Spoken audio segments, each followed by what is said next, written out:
So in this video, I'm going to show you 10 rolling bass lines that you should know how to make, especially if you like making EDM or electronic music. What does a rolling bass line sound like? If you don't know, here's a basic example.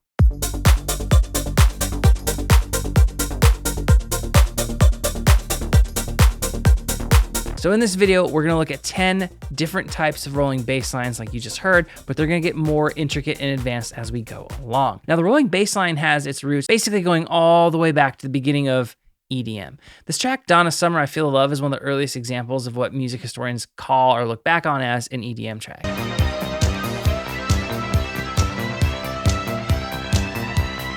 And you can even hear a rolling bass line in one of the first trance tracks too, from the late 80s. And ever since then, it's stuck. It's still used in trance. It's used all the time in techno, hardstyle, psytrance. It's even showing up in other subgenres of house. I'm hearing it in stutter house. I'm also hearing it in some pop EDM crossovers. So let's drop in a quick kick pattern. A clap to go with the kick. An offbeat hi-hat. And a percussion loop.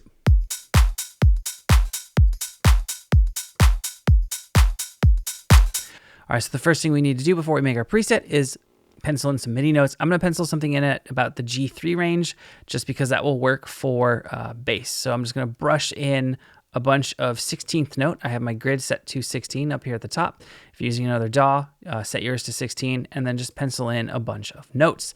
Now inside of Vital, we are going to pitch this down to -36 to get us into a bass range. And I'm not going to play it yet because it's just going to sound ridiculous. And we're going to go and load a custom wavetable. We're going to load up something that has a little bit more grit to it. Let's try saw partials. See how that sounds. Let's go to our first envelope, which is our amp envelope, and make a shape like this. This ramp down in the sustain helps give it that bounce and that roll. And generally, when you're working on basses, especially with something that's repeating a bunch like this over and over and over, it's wise to turn the phase randomization down so you get a consistent tone every time a note is played. Now, you don't have to do that. Like, I'm going to break that rule later in this video, but by and large, it's a good starting point for most people. Roll. Now, what we need to do is we need to filter out a lot of the high frequencies because it's a bass. And to do that, we're going to load up, turn on filter 1, change this to 24 dB per octave slope, and make sure we have this slider all the way to the left so it is low pass. And then we're going to turn our resonance down all the way.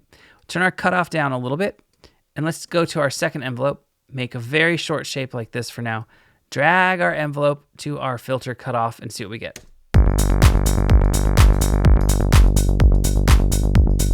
And then all you have to do is set your decay of your modulation envelope on the filter and your decay on your main envelope until you get a bass that starts to sound like it's rolling a little bit. Now we can add a little bit of distortion or saturation, but you got to be careful. If you overdo it, it kind of undoes the rolling vibe that we just created.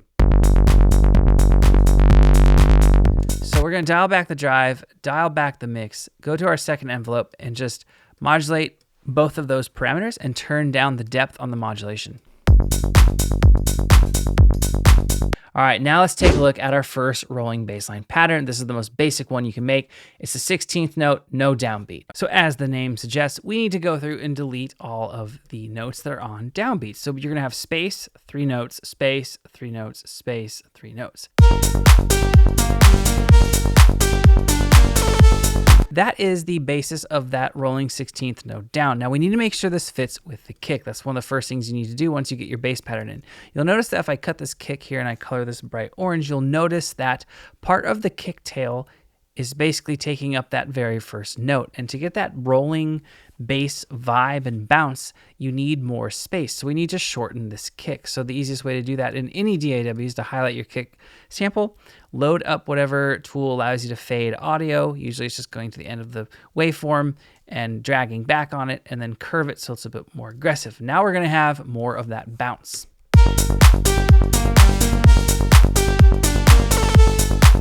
Now from here, you can take it a step further, and of course you can add any type of volume shaping tool like LFO tool, Kickstart 2, Kickstart, Cable Guy's volume shaper, whatever works. You're gonna want to mess around with the shape like this, and of course you can mess around with the curve as well. So now let's take a look at our second pattern. Now this one's going to be a lot like the first one, but we're going to bring back the note on the downbeat. So what we're going to do is we're going to repencil in every note on a 16th note grid here, And then what we're going to do is we're going to make sure that we have a fairly aggressive curve set up in our volume shaper. Now this will be very similar to the last pattern we made, but it will sound different because you are having all 4 notes come through. Check it out.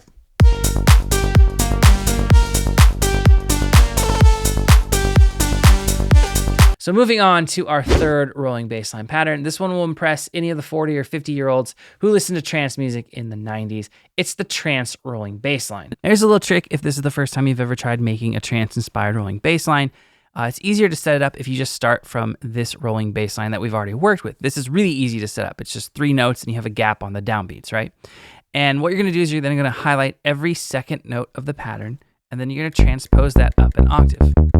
So we're going G to G. And you're on your way to becoming a trance god. So you can take it a little step further by adding in some other notes with that will fit your scale or maybe the chord that you're on. So this first chord in our key would be a G minor. So I could take maybe this 3rd note and pitch it up to what would be the 3rd of my G minor chord, right? And that can give a nice bouncer vibe as well.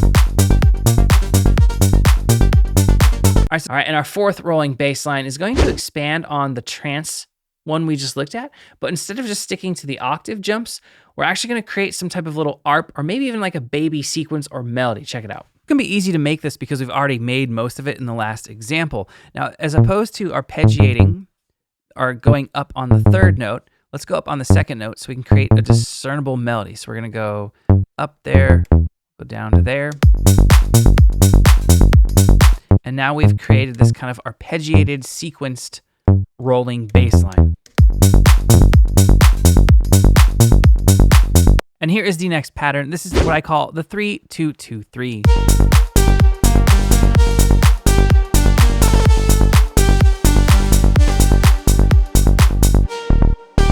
So why do I call it that? Well, it's just the order of the notes. We start out with a cluster of 3 notes, 2 notes, 2 notes, 3.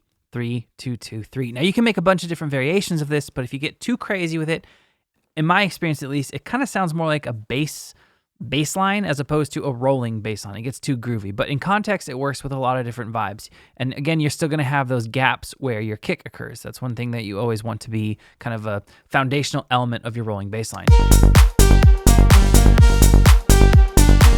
All right, the 6th one is kind of a weird one. I call it the 2-note rolling bass line. So if you're starting from the 3-note rolling bass line where we've omitted a note on the downbeat, all you're going to do is highlight the first note in those 3-note clusters, and you're going to delete it, and you'll be left with a 2-note bass pattern. So this will work well for genres or subgenres where maybe your kick needs to be a little bit longer. Like this kick is quite short, so if we take our kick up and compare, we have a ton of space between our kick and that first note. It's completely gapped, even if we have this fade removed, right? So again, if you're working on a genre that has a longer kick or maybe a tune kick, the 2-note rolling bass line might be the best option for you. All right, so let's look at how we can bring a little bit of that bounce and that vibe back though, because we don't want that much space, but I still want it to sound like the primary driving bass of our rolling bass line is 2 notes. So we can bring in like a percussive loop where we have some notes happening on those accents that we're missing. And I've pitched this way down and added an EQ, and I've added a little bit of transient shaping to turn down the sustain. That sounds like this.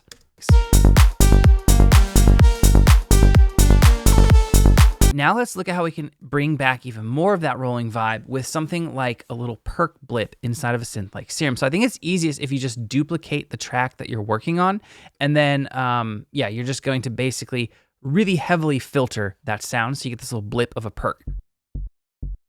Right? And it sounds like this in context with the bass. It has more of this kind of a stop and suction effect because it's a different sound, it's a little bit lower, and there's less frequency content. In context, it sounds like this.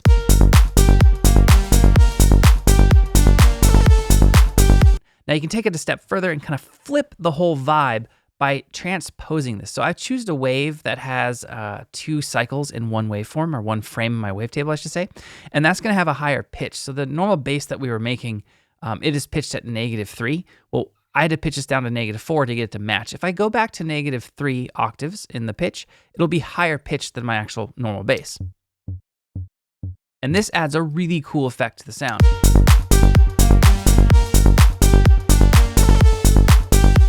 It almost is like we're going back to our trance bass line in the previous examples, but instead of adding the octave jump on the second note or maybe even the third note, we're doing it on the first note. And it isn't something you hear a lot in trance. I've only heard a couple songs do this when I was doing my research for this video, but I thought it was pretty cool, and that's why I'm sharing it with you guys.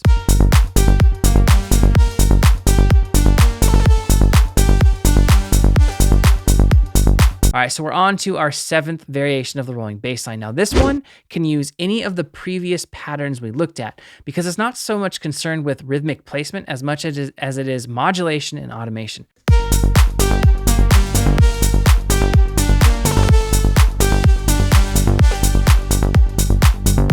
Right, that is way more interesting. I like that so much more than the previous ones we've looked at. And this is something that I would do to basically every version of any rolling bass line, especially in 2023. Now, when you're doing this, you need to make sure that your synth has velocity modulations set up. Otherwise, nothing will happen. So you can see here that with these purple notes are basically the bass line of our bass line. And these notes that are a different color, they're increasing in velocity, so things happen in the synth.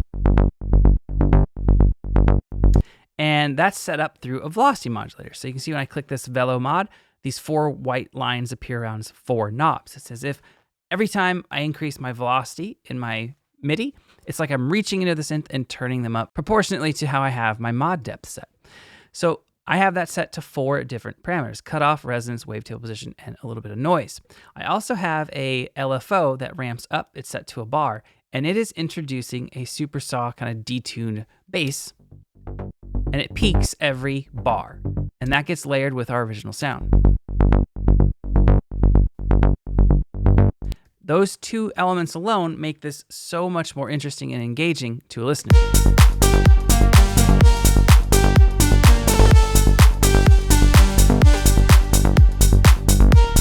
Moving on to number 8, we have the variable length rolling bass line. Now, up until this point in the video, pretty much every note I think we've seen in our rolling bass lines has been the exact same duration. It's been this length. We've changed things like velocity, we've changed things like pitch, we've done a lot of things to our rolling bass lines, but we haven't really changed the note lengths. Changing the note lengths when you're working with a rolling bass line can, if you do it too much, or if it's not the right track or tempo or groove, it can make it just sound like a bass line. It takes away the rolling aspect. Now, this specific track I think is a little slow for this. If it was about 10 beats per minute faster, this might work better, maybe even 5.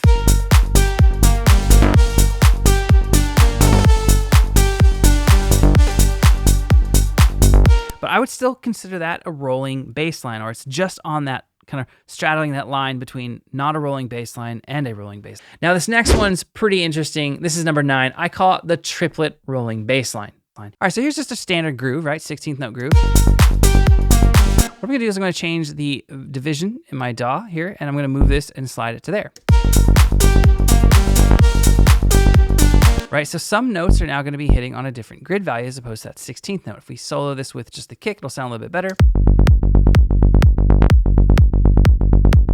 Now, you have to be very careful how the rest of your track fits with this when you're messing around with these triplet grid values in a rolling bass line. You need to make sure that your hats, your top loops, different percussive elements, they fit the swing or they fit the vibe of the track, right? And this is definitely more for the more adventurous producers out there, but it is something that you definitely can mess around with to try to spice up your rolling bass line.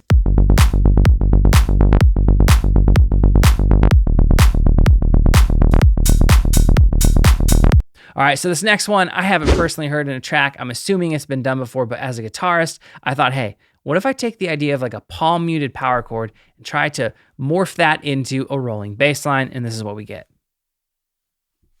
So you're gonna need 3 separate patches to pull off the technique I'm about to show you. Now, this first preset is gonna be in Serum, and this is just a standard bass, right? I am actually, instead of leaving it in mono and leaving the random on the phase down, I decided to make this more of a super saw sound. I like the sound of it more, it's just a personal taste thing. All right, so what we're gonna do with this though is we're gonna go to our wavetable editor, we're gonna go process and remove the fundamental.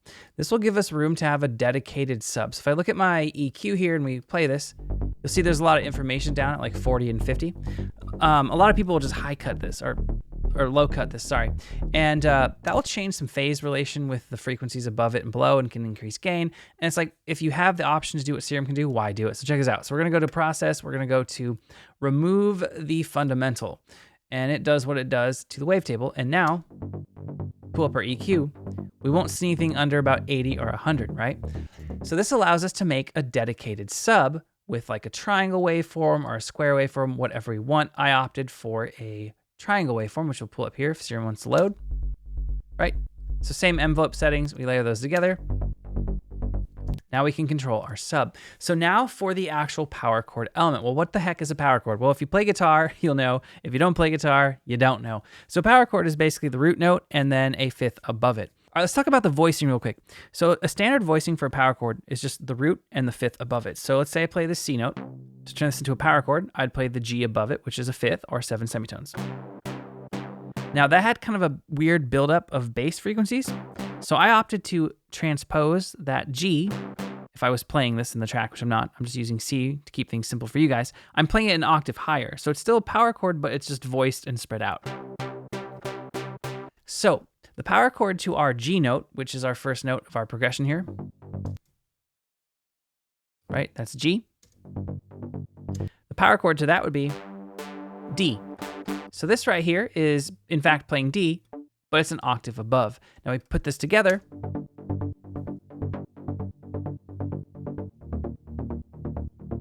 Super cool dark tone, right? We play it all together with the track.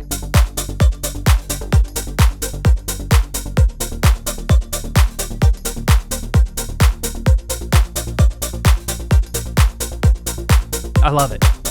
I guess it's a super cool vibe. All right, so that's gonna sum up this video. If you guys have any questions or comments, you can post those below and we'll get back to you as soon as we can. If you guys aren't subscribed to our channel, you know the drill. Hit that subscribe button. The support really does mean a lot to us. And if you guys haven't ever checked out our website, echosoundworks.com, definitely head on over there. There's a ton of free content, samples, loops, and presets. And of course, there's some premium sound sets and sample packs as well. And lastly, if you guys use Instagram, consider giving us a follow. We run a lot of contests, giveaways, and promotions on that platform. And I think you guys will like what we're doing over there. All right, thank you for watching. I'll see you next time.